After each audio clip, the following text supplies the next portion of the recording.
Welcome to Reasonist. Let's reason about numbers.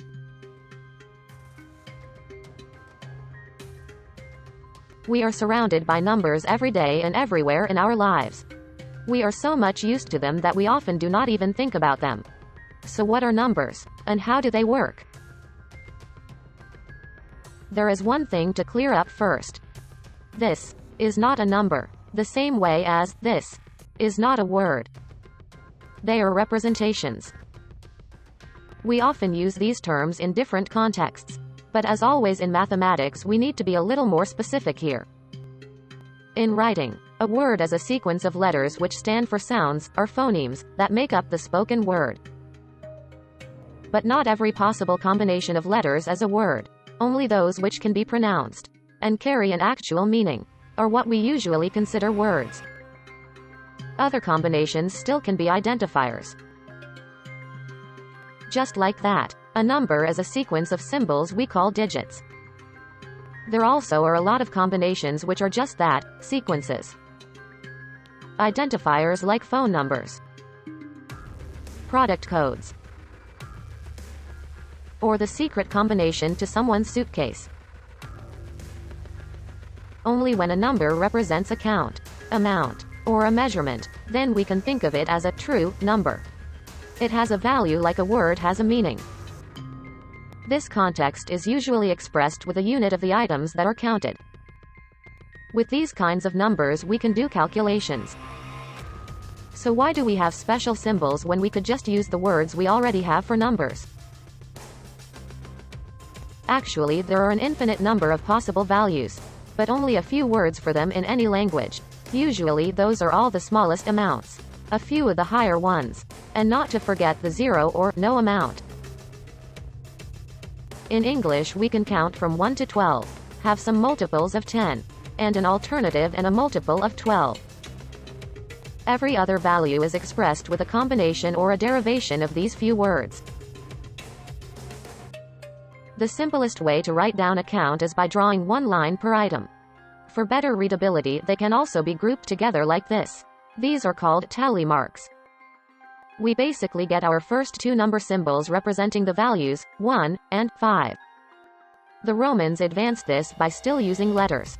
Here, IV and X might represent a finger, a hand, and a pair of hands. Repeating as many of the letters we need, we can write down any number and read them out by adding their values again. Or sometimes by subtracting. For now, we'll stick to these 7 letters. In Eastern Asia a similar thing occurred, also starting with lines, which developed in some easier to draw signs. As the Chinese languages use different ideographs for almost every word, the numbers already each got symbols of their own, including the one for 0 as they already were used as a positional system. Again, some more for multiples of tens were also added, and after some centuries the symbols developed into these. There is even a second set which was made kind of tamper-proof. So no one could change numbers by adding lines where they do not belong. Both sets are still in use throughout China, Korea, and Japan, like the Roman numbers are in Western texts. Somewhere from Persia or India came another set of symbols, which over time evolved into what we now know as the Arabic numerals. The name does not actually describe the way that they look, it is the way they are still in use. Today, this set uses only 10 symbols, without even a symbol for the 10 itself, instead including the 0, and there are no more extra symbols for hundreds, thousands or any multiples of 10. Now, what is so special about this 10-digit system? We have seen that with the Roman numerals. To write a number like this you had to reuse some of those letters. The 10 digits instead allow us to use just one digit and one marker of what group of tens is counted. Even better is just writing the digits in a table with the letters on top. Or just memorizing the headline. Now the positions of the digits themselves give us all the information we need.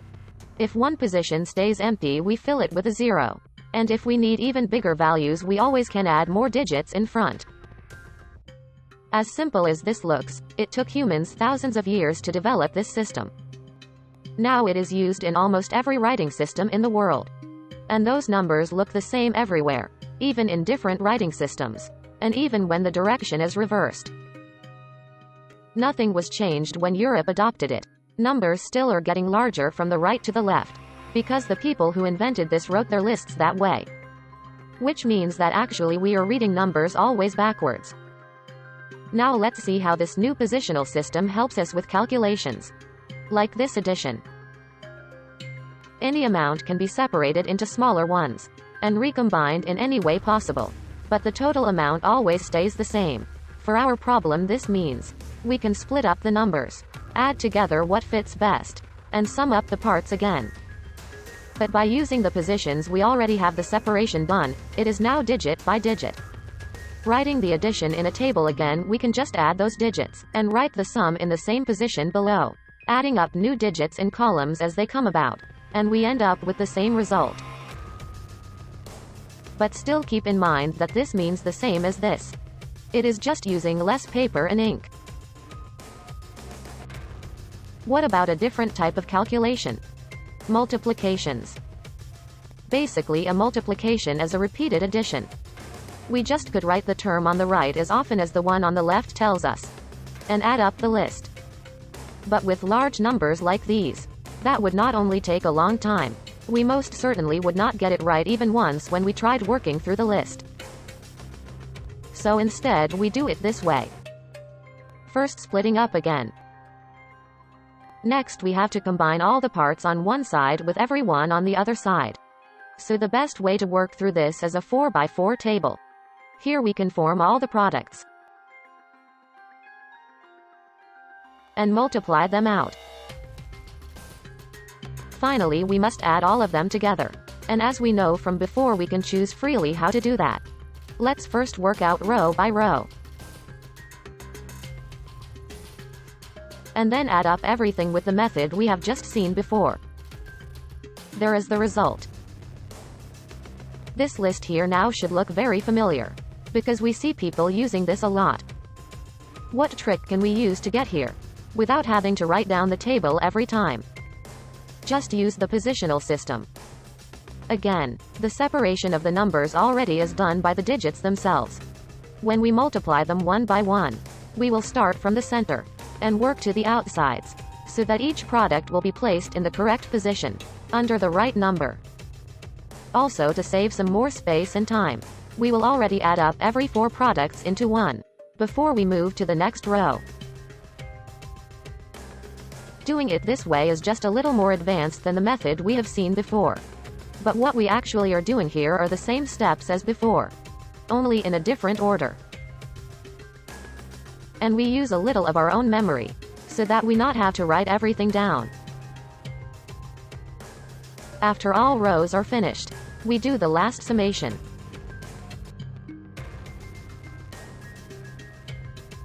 This is not as easy to explain as the one before, but once you understand the long one, you can always reconstruct the short one.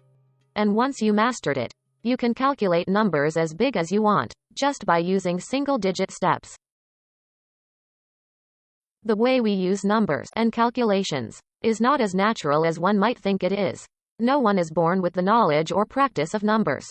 We all have to learn this, the same way we learn to speak, read, and write a language, even our native ones. While memorization gets you part of the way, a deeper understanding always helps to use it more intuitively and efficient. But if it suits you better doing it a different way, then feel free to use it that way. There's no reason not to reason.